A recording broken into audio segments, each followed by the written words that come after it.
Quem nunca trabalhou com esse tipo de equipamento e se perguntou por que o fusível de um micro-ondas tem essa molinha aqui dentro?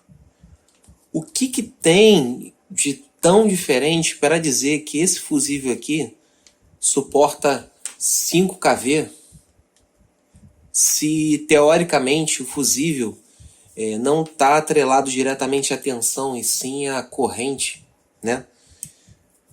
Por que tem essa molinha?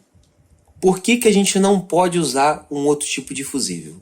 Vamos lá, para ficar um pouquinho mais claro, eu vou tirar ele da capinha e vou mostrar aqui, né? Vamos desfazer e vamos trabalhar só com ele.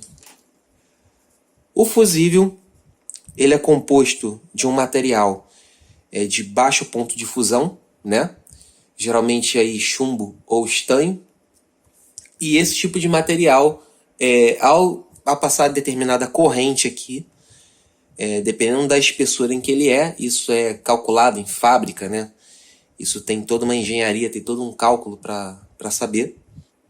Ele simplesmente rompe, né? E você já sabe que a partir do momento em que esse fusível aqui ele corta, ele puxa essa mola toda para dentro.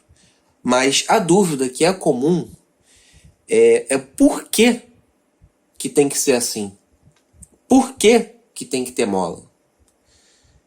O negócio não é o princípio da atuação. Todo mundo aí já imagina como funciona o princípio da atuação, mas o porquê que tem essa mola? Vamos lá.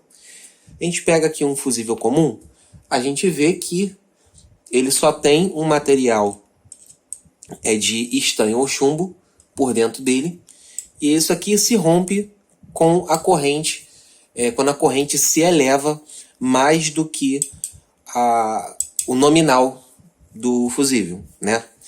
Só que, o que me diz esse aqui ser um fusível de até 100 e pouco, 250 volts, e esse fusível aqui poder estar usando aí até 5 kV?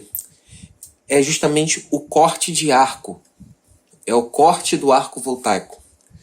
A partir do momento em que um fusível desse comum, que esteja passando aqui uma alimentação com uma tensão muito alta, pode ser que no momento desse rompimento dele, ele continue ainda fazendo uma condução de ponta a ponta. E dependendo da tensão que está passando, acabe se criando aqui um arco.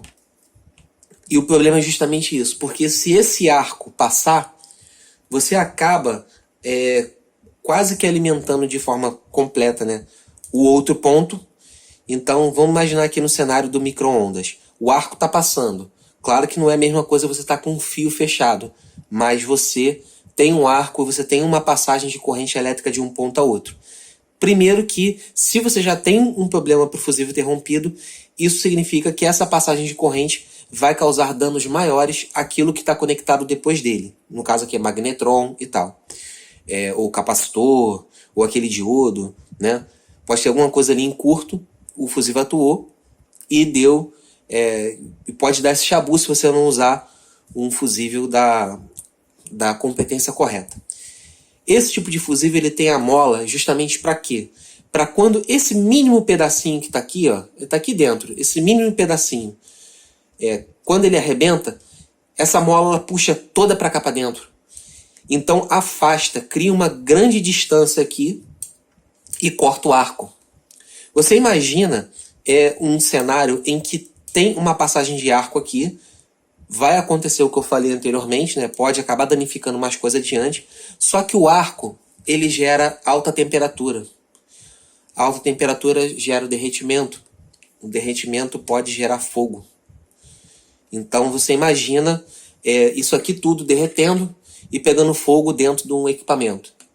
Então é por isso que você tem que usar fusíveis corretos. É a mesma coisa de você ter um sistema de desligamento, religamento em linhas de alta tensão, em linhas de transmissão. Existem diversos artifícios para fazer o corte de arco, tá? Você tem aí gases SF6, né? Você tem sistemas que conseguem fazer esse desengate muito rápido de uma ponta a outra e consegue inibir totalmente o arco, ou então consegue inibir uma boa parte do arco. Ele fica por pouco tempo. Então aqui é basicamente isso. Nós estamos falando de uma tensão alta de saída do transformador. Nós temos uma corrente baixa, o caso desse fusível aqui, ele é até de 0,8 ampere, né? 800 miliamperes, mas você tem uma tensão muito alta, que se você não usar aqui um fusível adequado, você pode correr esse risco aí de existir um arco caso aconteça alguma coisa em que esse fusível atue. Então, nunca deixe de usar os fusíveis para as suas devidas finalidades. Se você tem aí uma alta tensão, use o fusível correto para alta tensão, porque ele já tem aqui todos os parâmetros necessários para cortes de arco, tá bom? Espero que eu tenha ajudado vocês, espero que vocês tenham gostado do conteúdo e tamo junto, vamos que vamos.